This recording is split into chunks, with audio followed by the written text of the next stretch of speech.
Well, I was born in Woodburn, Oregon, and lived there a good share of my young adult life. Uh,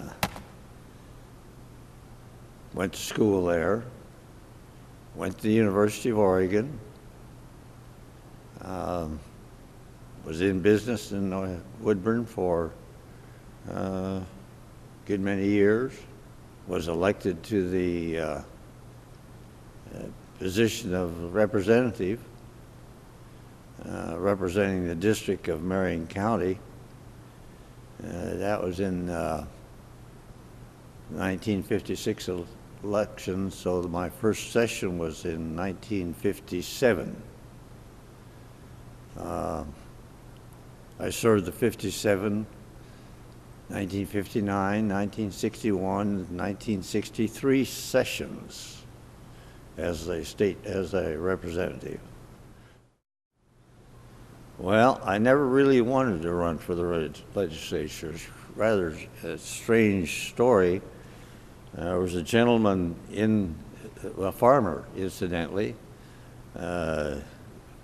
which called Woodburn as his address, a fellow by the name of John Ramage. And he had been a very close friend of my father, who had been the chief clerk, what is now known as the Secretary of the Senate. My father died in 1937, and I returned to Woodburn from the University of Oregon to be of assistance to my mother. And after about 20 years, one day this gentleman, John Ramage, stopped into the office and said, "Winton, I think you should run for the legislature." The last thing that I was thinking about, because I had a small insurance business, property casualty business, and I didn't have any money to run for the legislature. Times were tough, and John made the comment that you're reluctant to run at all, but just say that you will run, and I'll put together the necessary support. I had a little visit with my office crew to see if this would be possible to do, and of course the argument was that, after all, you only live 18 miles from Salem. The legislature doesn't last very long. You can attend the sessions in the morning, and during the day when this formal session's on, then you can return home to Woodburn and continue your insurance business during the rest of the day. That sounded good. Never worked that way, but I finally acquiesced that I'd permit my name to be submitted for election. And so with a whole group of other people that were anxious to be in the legislature, my name appeared on the ballot. And with the work of a lot of people, incidentally, I can tell you that I only spent $100 of my own money total to be elected. I didn't know what primary issues there was when I was elected. It was just a case of being a vote up here in the legislature. But I suppose that as I remember it, the big thing was the budget, money, how to run the government, how much taxes are going to be levied. That was more important than anything else.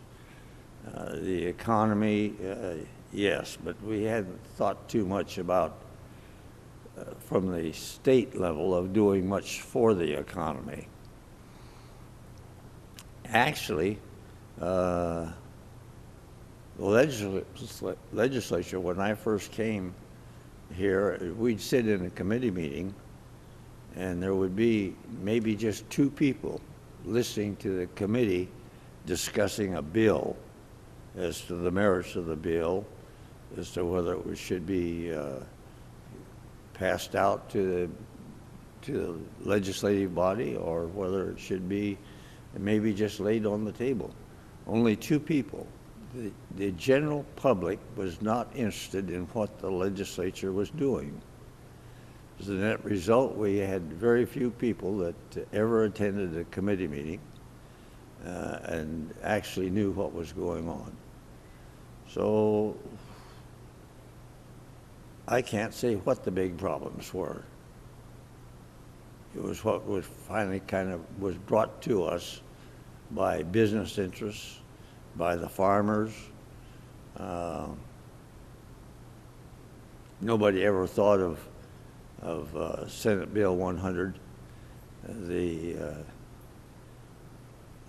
one that we just had the difference of opinion on, and which number 37 was voted in recently, which changed the allocation of properties and one thing and another. That was not even thought of in 1957. Came up a little bit later, and of course then became a big item, but was not considered of much importance at the time. I really can't remember them all from memory. It seemed like they were a little bit different each session. After all the appointments were made by the speaker, and you didn't always get your wish. Everybody wished to be on Ways and Means. Very few wished to be on taxes. I was never on either of those committees, even whether I wished it or not.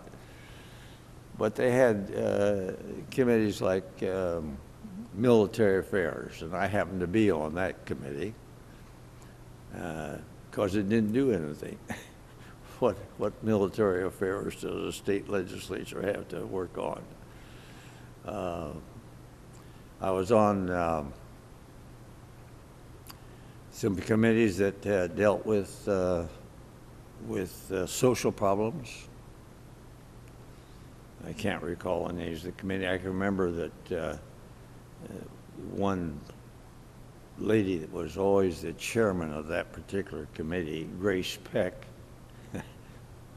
who was quite a figure in those days in the legislature, and that was her strong bit was the doing something for the poor people, doing something for the homeless, taking care of, for example, and was the moving figure in getting a women's prison instead of having women incarcerated in the main prison with men, by getting a separate prison for women.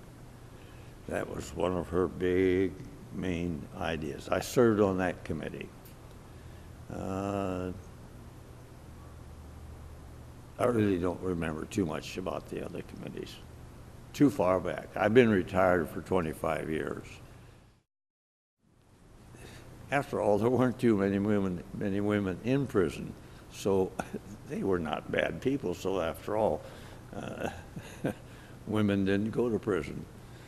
So why do we have a separate prison? They could have a small area in the state prison at the end of State Street, which would be allocated to them, be kept segregated from the men, be no interrelationship socially or otherwise.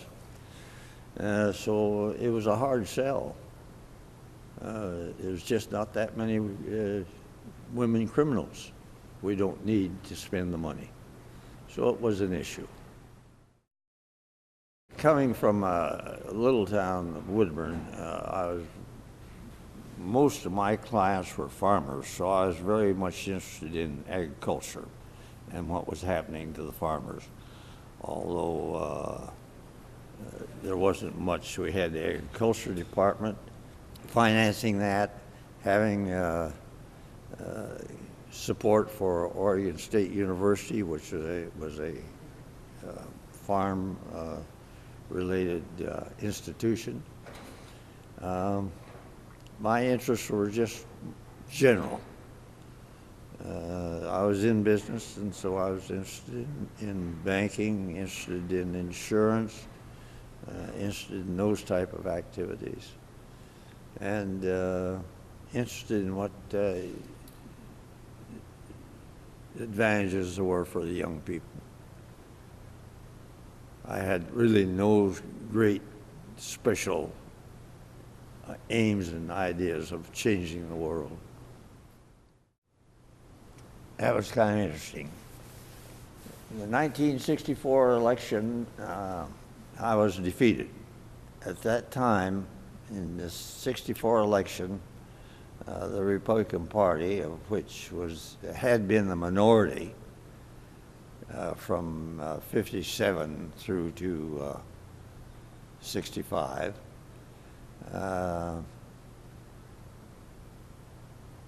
the Republicans, having been the minority party during that period, didn't have much to say about what went on up here at the legislature and how it was run and who did what. Now, I, of course, through my father having been chief clerk of the Senate, it had been my opportunity when there was, and he saw to it that I got to be exposed to the legislature in the years when he was chief clerk. I had some background experience as to how the legislature was run. Following the election, and I was defeated, the Republicans took over as the majority party. The Monty Montgomery, who was designated to become the speaker by the Republicans, gave me a call on telephone at my office in Woodburn and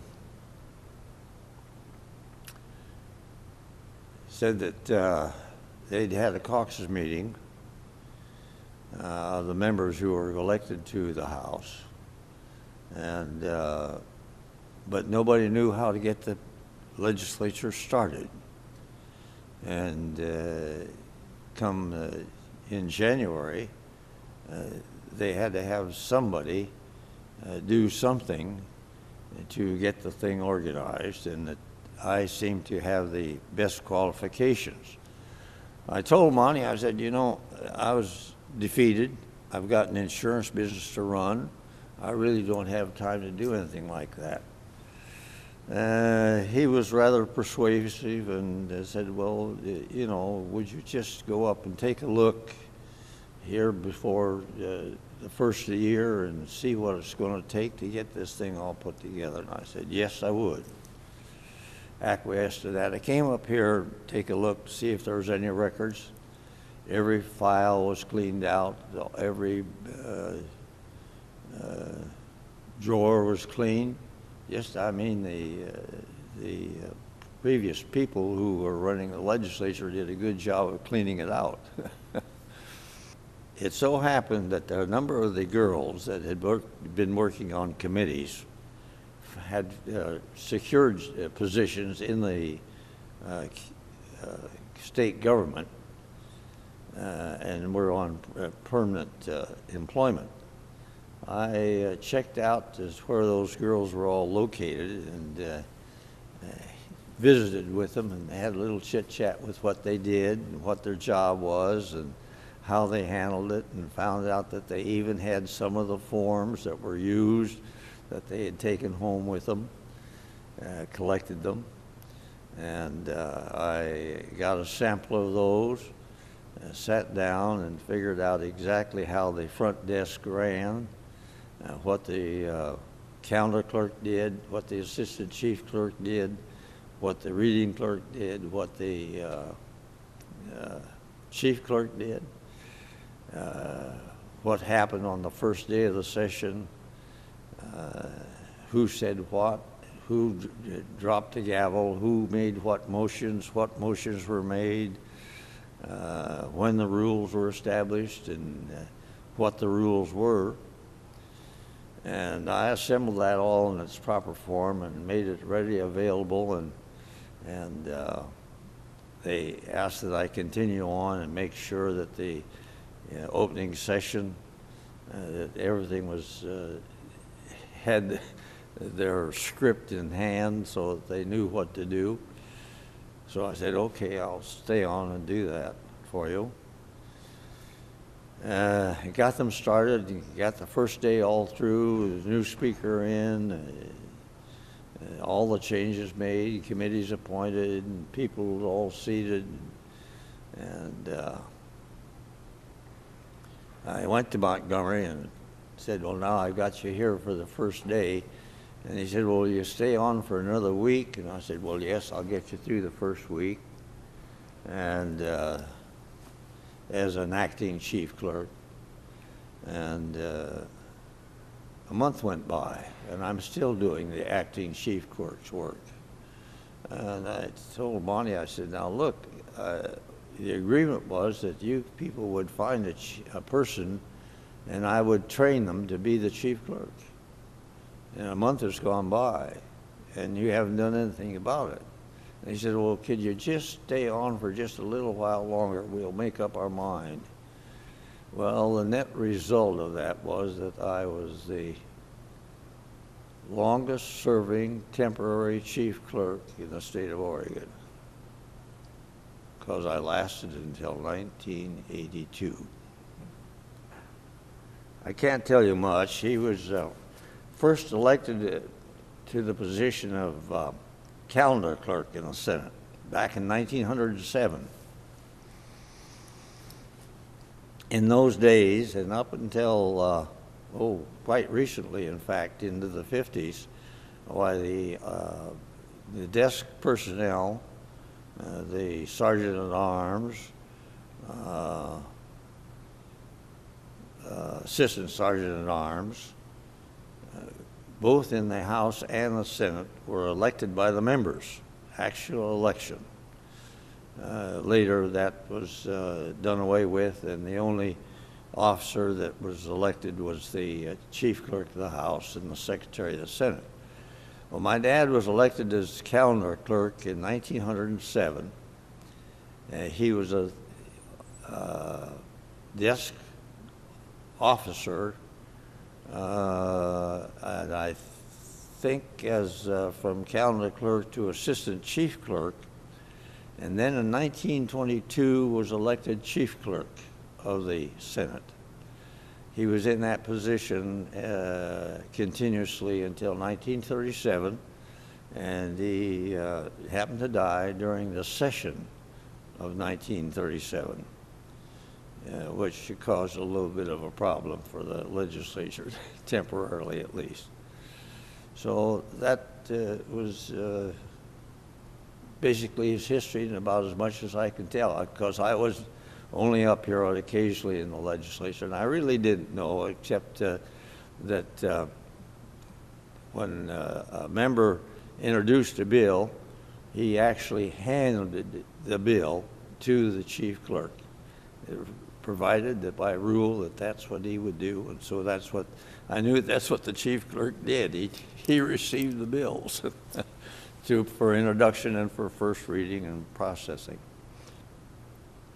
Oh, biggest challenge the chief clerk was always making sure that there was not some member out here that had read some rules someplace and was making an attempt to trip up the speaker.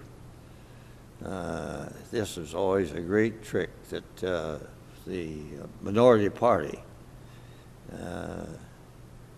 attempts to make as much problem for the majority party as possible on the floor of the legislative chambers as in the committee or any place else. I mean, this is a part of the game. And if you can trip the speaker up, well, that's great, because the speaker makes the decision as to whether the motion is in order, out of order, or whatever. the chief clerk was designated as the parliamentarian. So the chief clerk is always immediately at the elbow of the Speaker of the House to make sure that he makes the proper decision and is not embarrassed.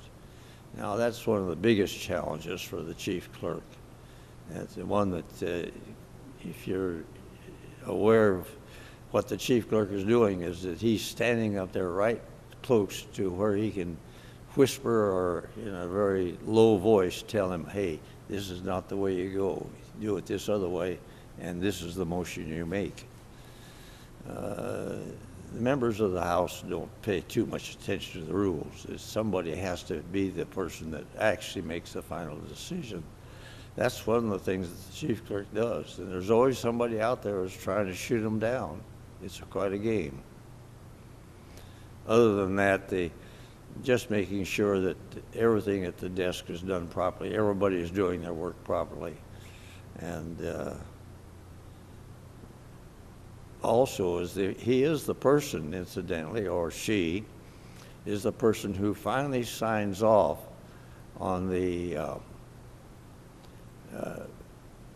proceedings of his respective chamber, signs off with the Speaker and the President of the Senate, the official business of the chamber which he's the chief clerk of.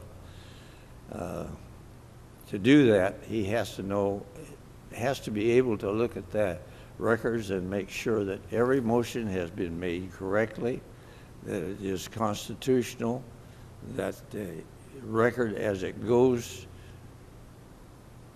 into the files could stand up with very close scrutiny by the Supreme Court if it was necessary in a court proceedings for the Supreme Court to determine whether or not the actual procedure that created that law was constitutionally done. That is probably the biggest job that the chief clerk's got. I've thought about that a lot since I've received a letter from Debbie.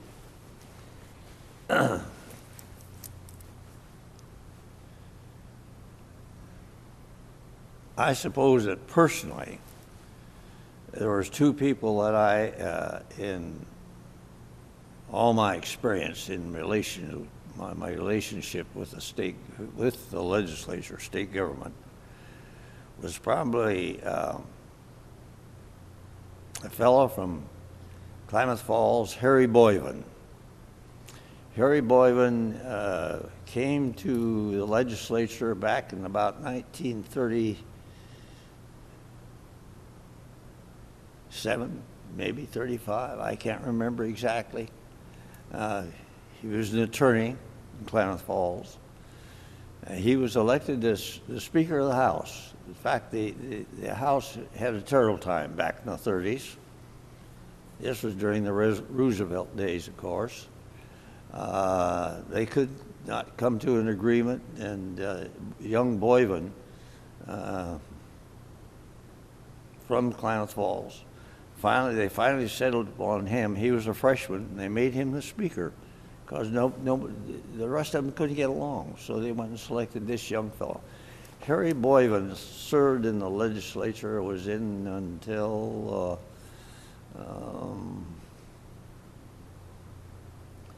maybe 1969. He was here continuously. He came to be known as the Fox. But Harry Boyven had the rare capacity to be able to get people to compromise.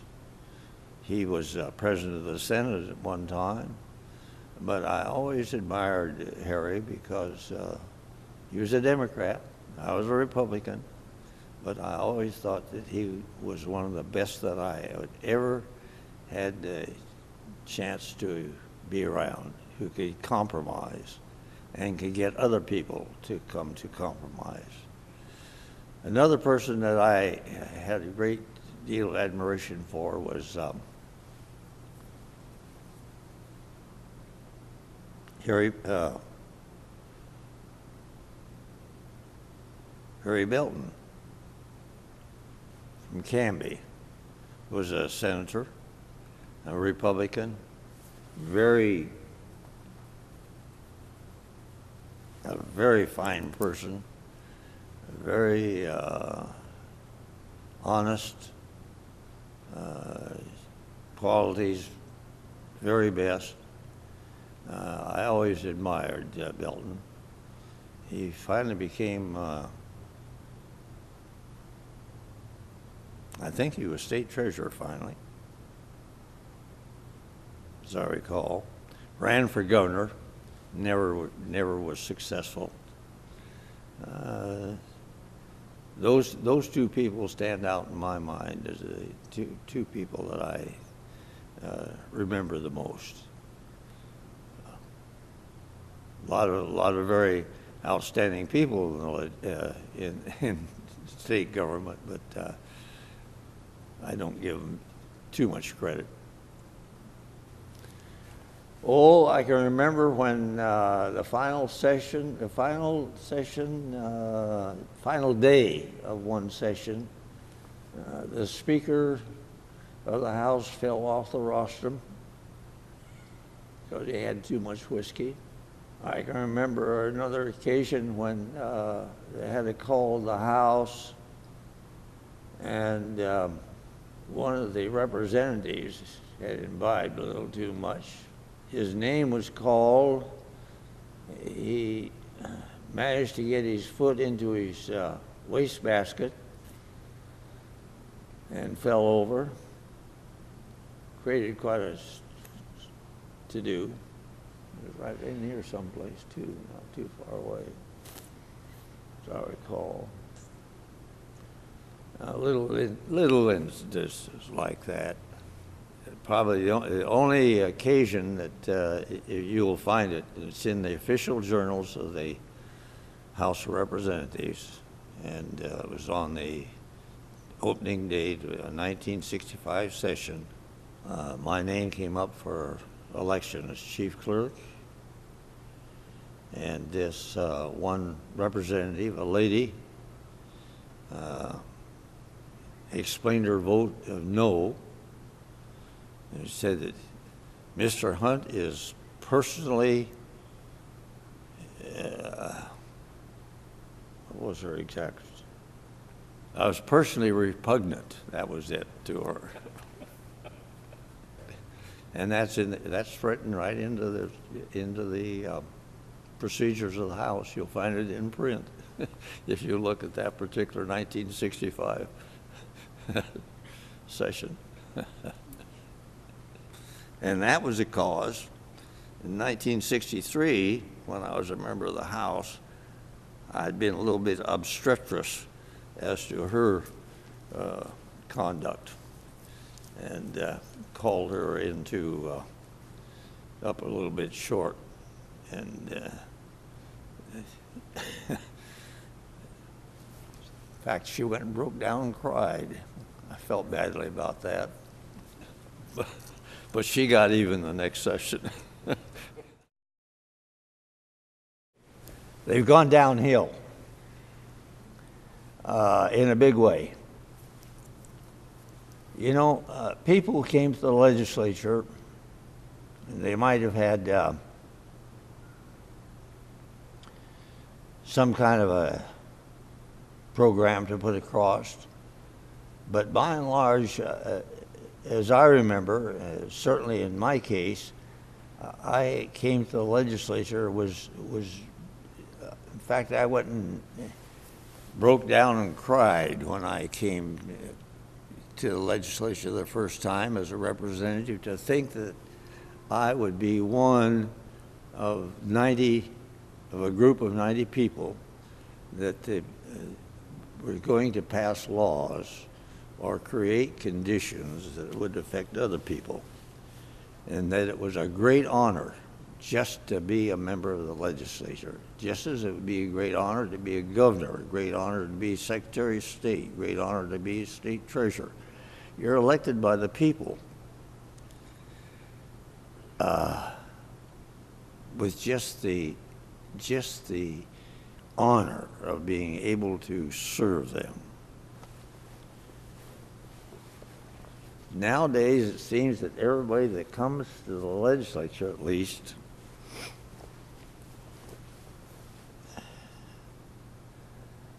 has some kind of a program. The words don't come easy, but I have talked to a number of lobbyists who have told me that they can no longer trust the legislature. They talk to individuals and ask them if they will give them their vote,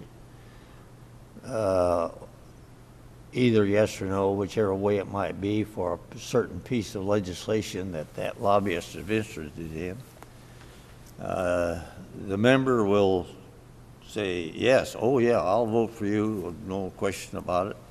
And then the measure comes up on the floor of the House, and the person votes exactly the opposite direction. I've had lobbyists tell me that they just cannot trust the members of the legislature. They do not keep their word. I do not spend any time up here anymore. I have not been in this building now for probably 10 years. I don't know anybody that's in the legislature anymore. But just in talking to friends and acquaintances that have been up here, that they feel that the honesty and stability of the legislature is not what it used to be. That's a good question and a tough one to answer, because I think we have some kind of this is true nationally, and particularly just in recent weeks and months, the situation with the Congress of the United States. Where are the morals? Where are the obvious honesty has disappeared? I don't know. I don't know what the answer to that is. Whether it's degeneration of society generally, I'm not sure. But I know that there is a problem. And the problem is in our government, and I think it's bad. I'm very sorry to see it happen.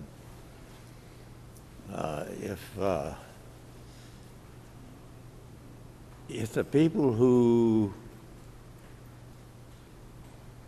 are running your governmental affairs cannot be trusted, then I think civilization is showing a tendency to degrade. But I have no answer as to how to correct it. We had good people, and we had people who were not so good in government in years past. We've had some real scandals, governmental scandals back in the 1860s and 70s when they sold off state property to speculators. It's I don't think that been an awful lot of difference. We had we had people like Boss Tweed back in New York in the early days that was as crooked as possibly could be. We've had the city bosses, the Pendergrass and other people back in the early part of this of the 20th century. But it seems to be more pervasive now than it was in those days. Maybe it's maybe we get too much information from too many sources. With TV the computers. It used to be, you know, you got all your information from the newspaper pretty much. Now, but you get it from all sources. It's coming at you from every direction, and not always accurate, and not always just straight news. Everybody editorializes these days. Everybody has their own opinion. The news, just the plain news reporter has got an opinion, and it's cited, and you see it in their articles all the time. So I don't know. Sometimes I think we're just getting too much information. Whatever happens in New York, just happened an hour ago, we'll know all about it. If it was in the early days, you wouldn't hear about that until 2 or 3 weeks after it was done, and so what? It was ancient news then. You know, you can say a person is no good so-and-so, and you make that to a group like the Rotary or the Kiwanis or the Lions or the Old Ladies Tea Club, and that'll be on the TV or the radio in the next hour. So you have it immediately. So the person that you've mentioned or said about that, well, they can't say that about me, and right away you have a response. When you don't have so much immediate news, you're not going to react so fast. You're going to sit back and think about it. If you heard it, maybe it was something that the fellow said 2 weeks ago about you. Well, he's entitled to his opinion, and I'm entitled to mine. And that was 2 weeks ago, and so you don't get upset about it. People have a tendency to react too quickly now to what they're hearing. Well, yeah, you know, it's kind of interesting. You got to think a little bit about what back in the 1950s, which is not so long ago, it's just 50 years ago. The way we campaigned in those days, you had business cards, just like a business card that a person uses today to announce his business as it was.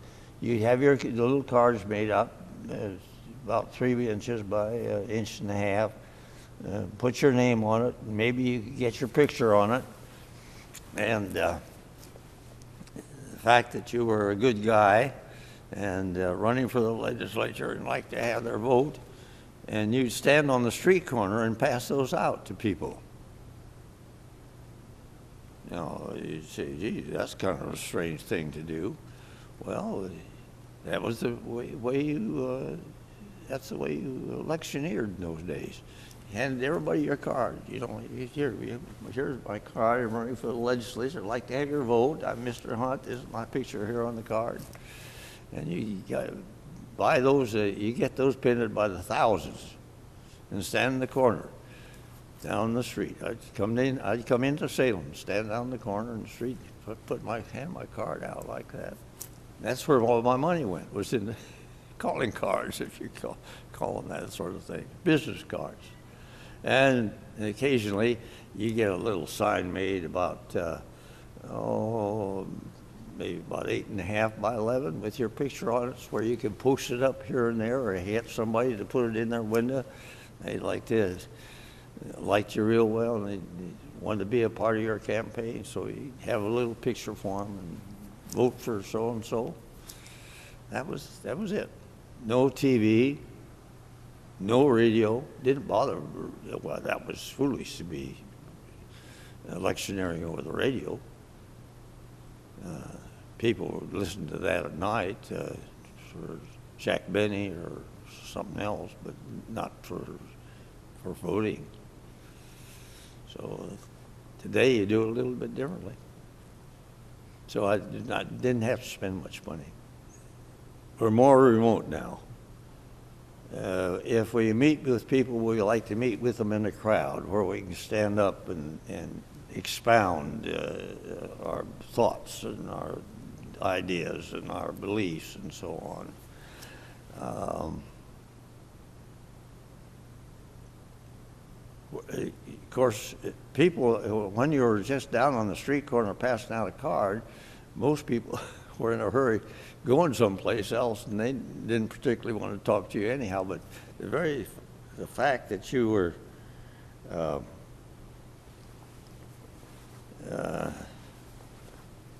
standing there, and they could probably, when they walked past it, they had some kind of an idea and the card in the hand, why they had, when it came to election time, I said, oh, I remember that guy standing on the corner. Yeah, he's, I'll vote for him. Or I went and talked to so-and-so that talked to the guy that voted, had the card on the corner. But now you're trying to get a bigger group of people all the time. So you can do it through TV, you can do it through, there isn't much, I don't know. I don't listen to the radio anymore, so I don't know how much goes on that. Well, of course, one is Senate Bill 100, which was that allocation of property situation. Was probably one big thing. One thing that I was involved with, and that was a committee that was created back in '67 that took and examined the legislature, examined its good points and its bad points. And I'm going to show you this. It ended up being this. This is the report. Now, much of what the legislature has been operating has been underneath this report since it came out. The changes have been made. Now we've got a new one appointed. They're going to reinvent the wheel. We kind of reinvented the wheel, but we streamlined it.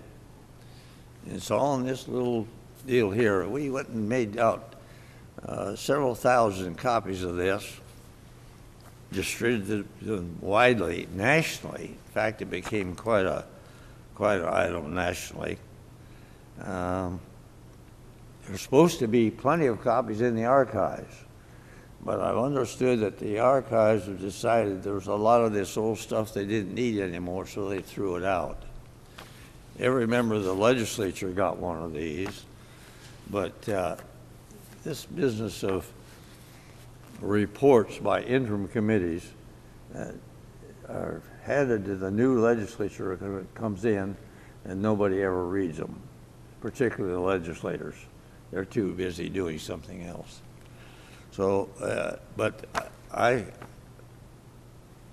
much of what I thought of was involved in this. I was the executive director for the committee. I was not on the committee, I was the director of the committee. I went and planned their agenda. I planned what they talked about.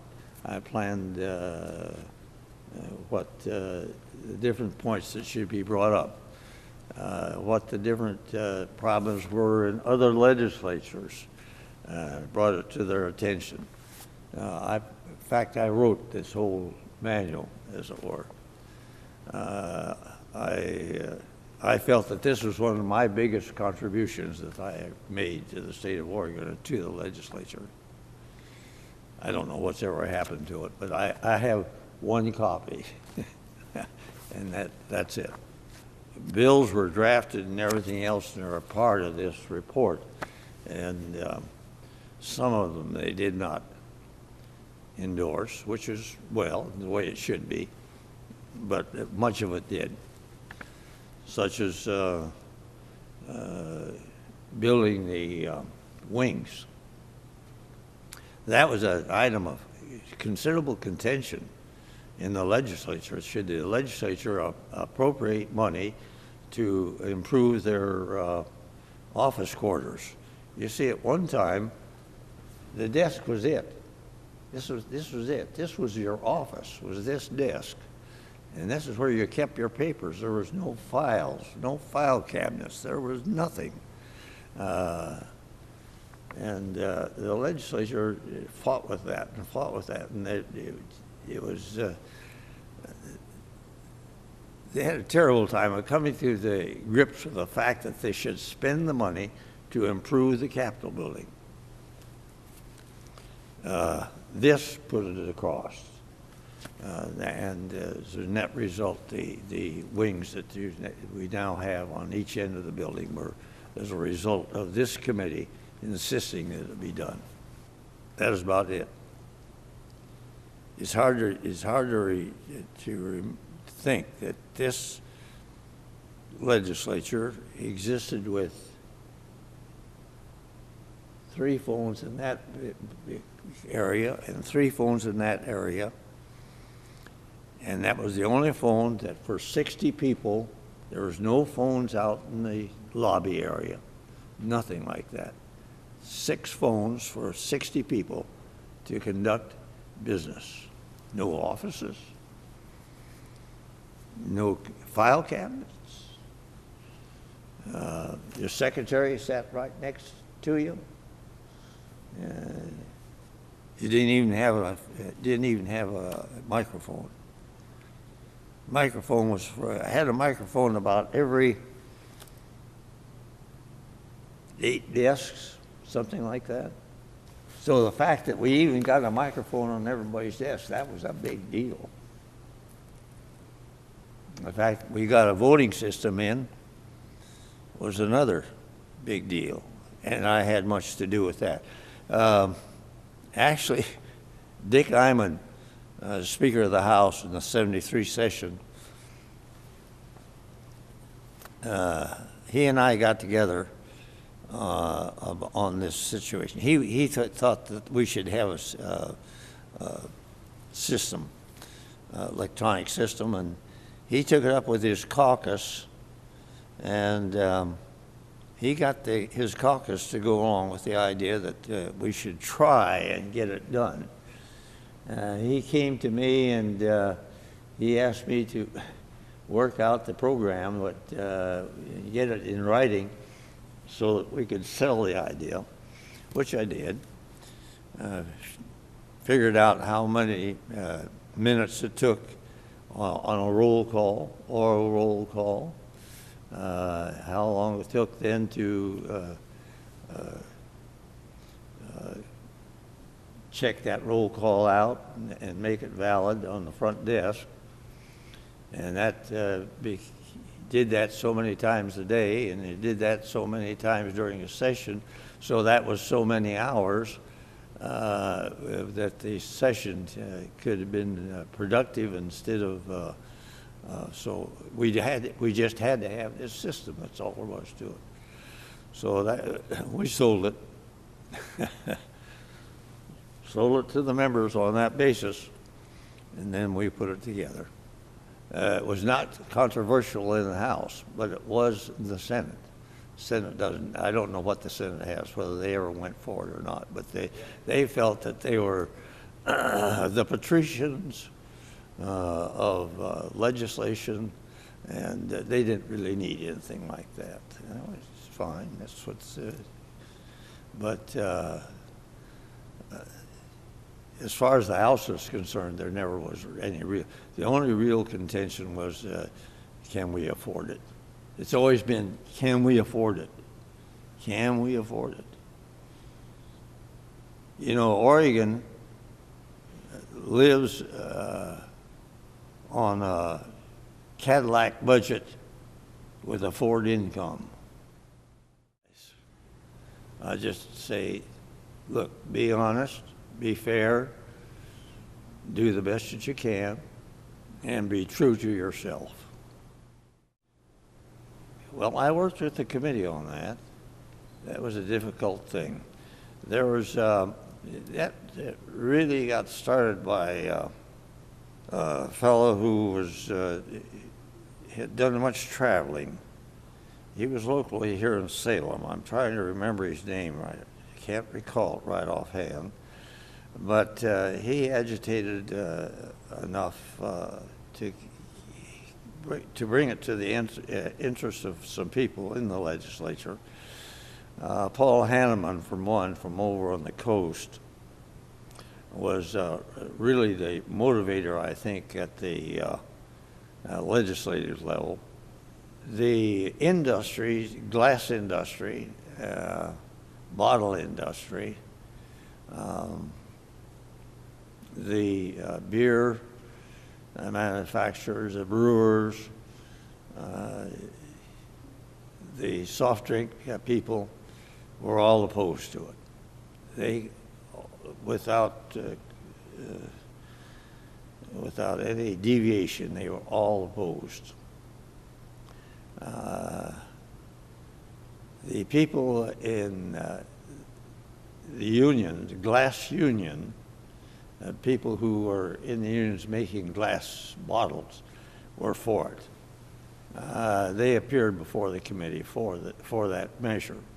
It was touch and go for a while, but we finally the industry broke down and realized that this bill was going to be brought before the legislature, before the people.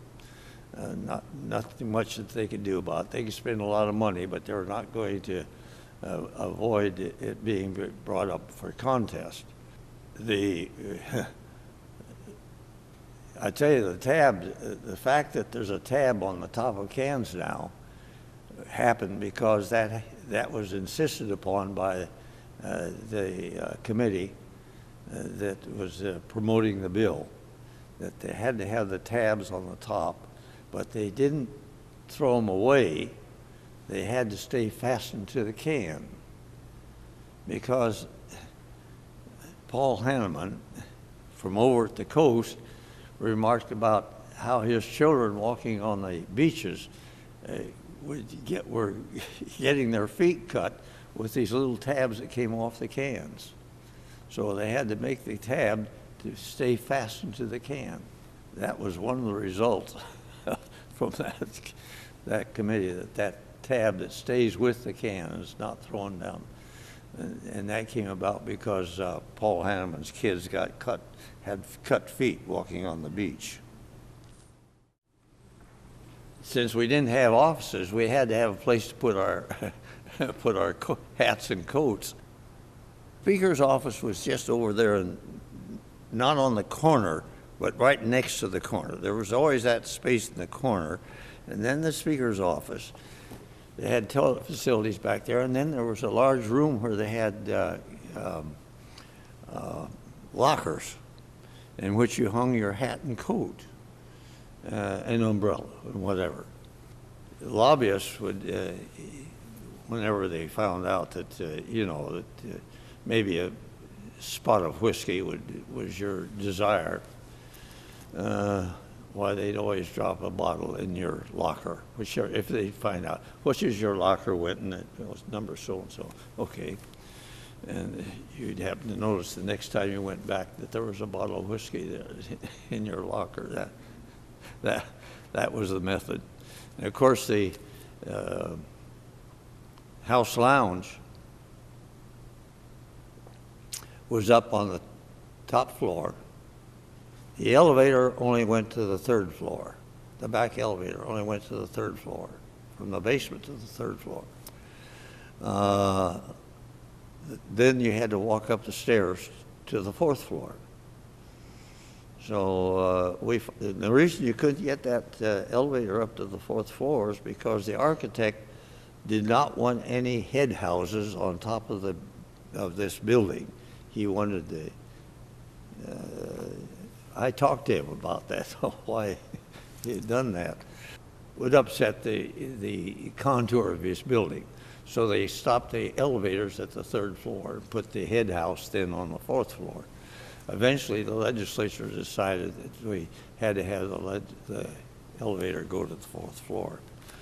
But the house lounge was up on the top floor, but you didn't have any lunches. The legislature decided that they would hire 2 attendants who would be called house attendants. And there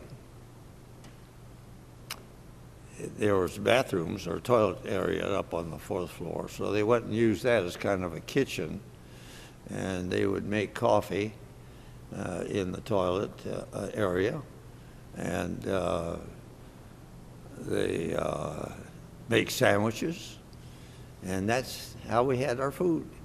They'd make cold cut sandwiches and coffee made in the toilet, served to us out there in the house lounge area. Now, all that had hard seats. In fact, I still have one of the chairs at home. They went and sold them off finally, but they were just hard chairs to sit in, and tables, but long tables. I mean, it was just like a dormitory. Hell of a shape, but that was the way it was supposed to be. I mean, you're supposed to come here and do your business and get the hell back home. See, the legislature legislator got $3 a day for 40 days. That was it originally. When 40 days is up, they stopped the clock. But they kept on legislating. The only people that got paid were the staff. The legislators didn't get any more pay. So $3 a day for 40 days is $120 you got to be up here. So legislatures didn't stay in session too long after 40 days. Well, that got so that it slopped over. It got longer and longer and longer. It got up like maybe 60 days or something like that. And finally, they got a little change in the Constitution that the legislators would get $600 a year pay. Now, when I came in 1957, that was my pay, $600. Now, you didn't get paid. Now, you served for two years. That was your term. But you didn't get paid $1,200. You got paid $600 in the first year, and then second year you're not in session, but you got another $600. And then finally, it was changed around the way it is now, and so they get per diem, and they get monthly pay and this sort of thing. But for example, back in the 30s, chief clerk got $8 a day. The sergeant at arms got $6 a day. Common clerk got $3 a day. That was specified in the rules. Generally speaking, people in Oregon were not much interested in paying anybody very much money to be in government. I'm totally opposed to it, have been all the time. I don't think it's necessary. In fact, this group here took that subject up and hashed it and rehashed it and chewed it and spit it out and chewed it again. Their final decision that the state of Oregon didn't need to have a session every year. It didn't need a professional legislature. That it was, their structure was such that with an emergency board and everything, they could take care of emergencies pretty well. And there was no need for the legislature to sit like one in California. I feel that a business of this state, 3 million odd people, population-wise, it would be a useless expenditure. What's going to happen is if you have annual sessions, you're going to have what's going on in California with members of the legislature or the assembly, as they call themselves down there, running around with credit cards paid for by the state. Automobiles paid for by the state. I mean, it's a real lush program. Washington is not quite that good, but they have a limited session in a second year, and I think it's restricted to just monetary affairs, ways and means, budget, and that's it. But I just don't think that Oregon's there yet. If Oregon gets another couple of million people, then it might be necessary. But now I don't see it. No, I'm opposed to term limits. You got term limits taken care of by elections. You have elections every 2 years. That's term limits. If you don't like the guy, don't vote for him. If you don't like what they're doing, vote them out. Look at what's happening on the national level now. It looks like we're going to have a big turnover in the November election. That the House and the Senate will go to the other party, will not be Republican. I went and read like one columnist the other day. He said he would like to see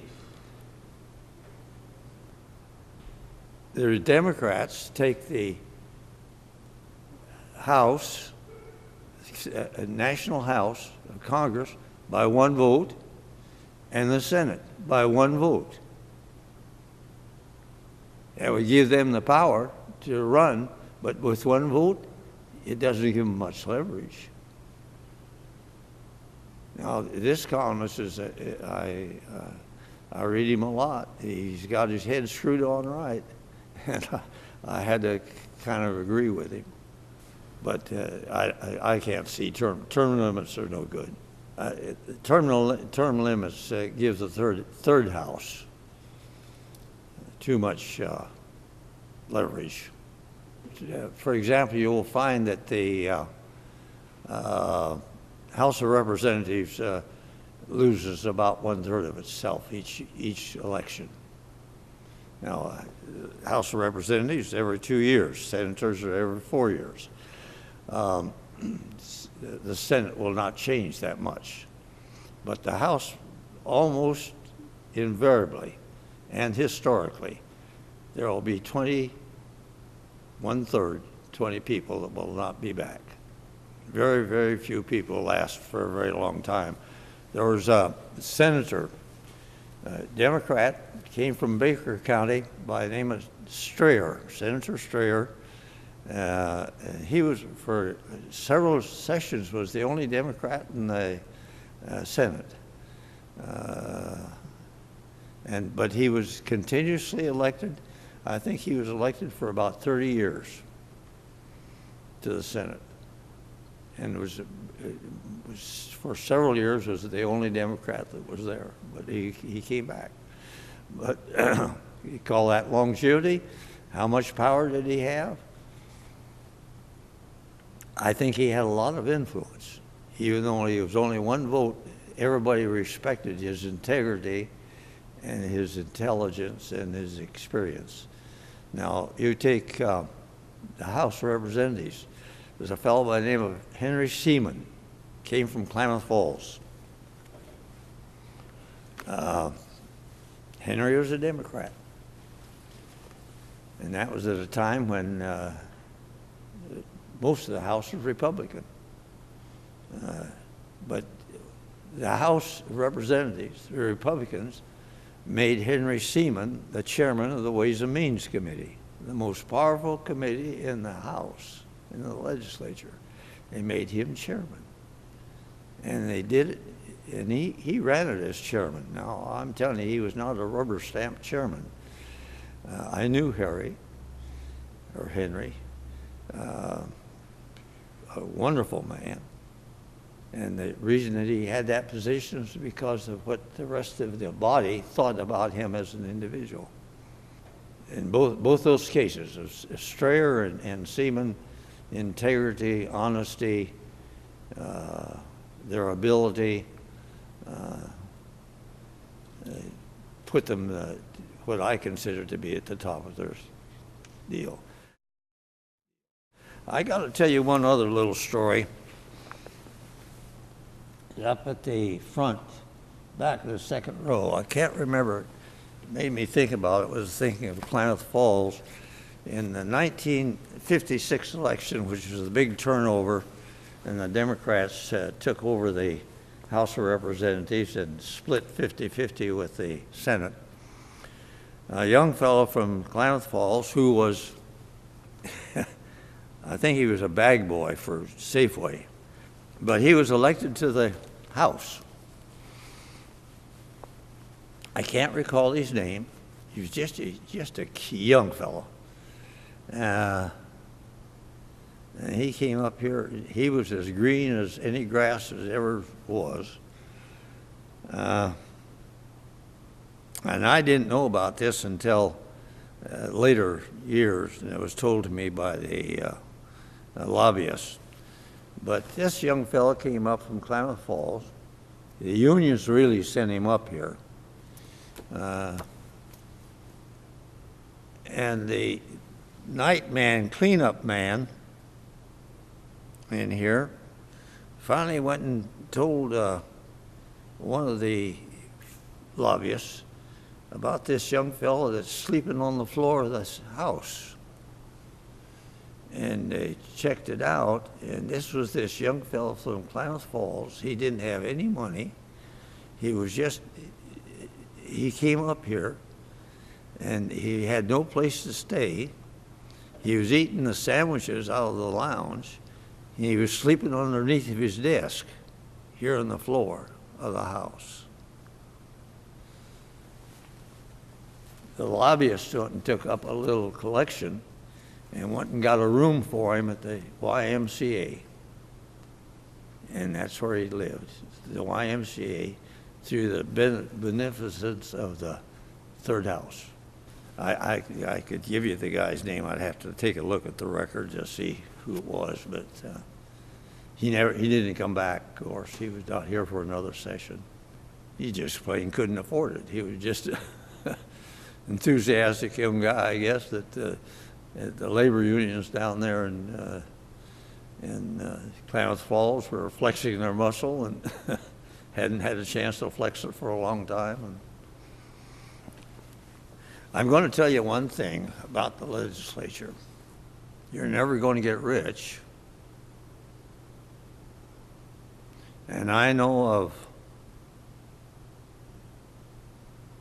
people who have gone broke being in the legislature. I've known of attorneys who lost their practice by being in the legislature. I have known of divorces because of the legislature. And I mean people in the legislature. I can tell people this, that when you are sitting as a legislator in sessions, you are very important. People will kowtow to you. People will look for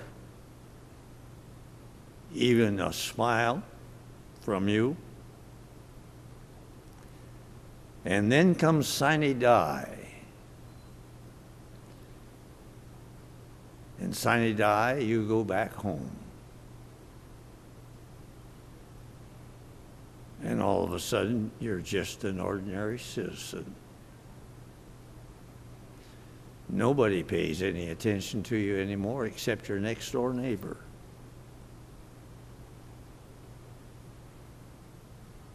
Nobody takes you out to dinner.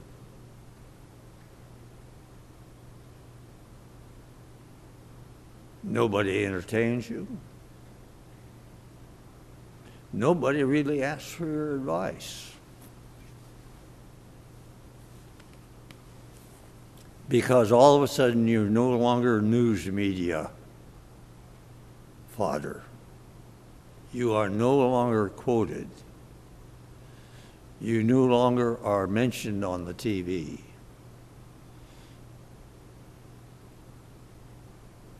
You are nothing more than what you were before you went to the legislature. And that period in the legislature when you thought you were essential, absolutely necessary,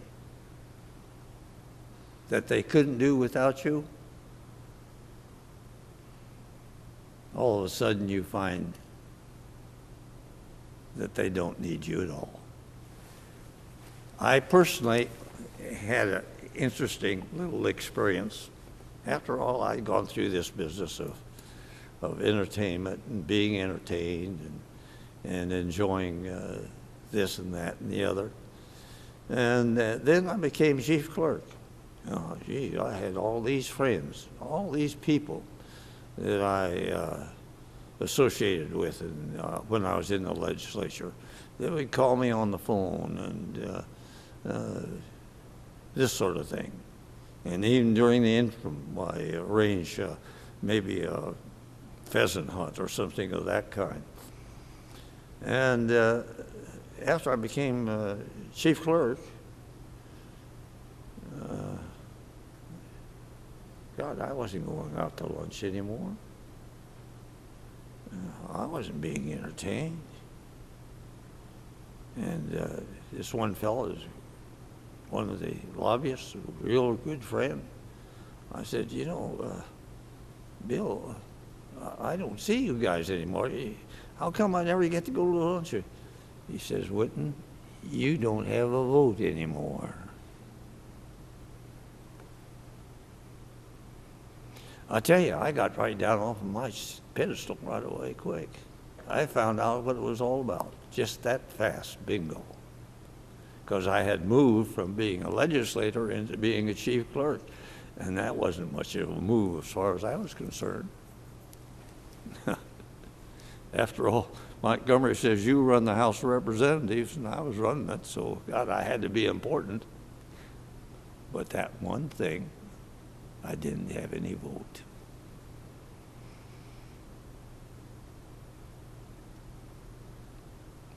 So life is like that.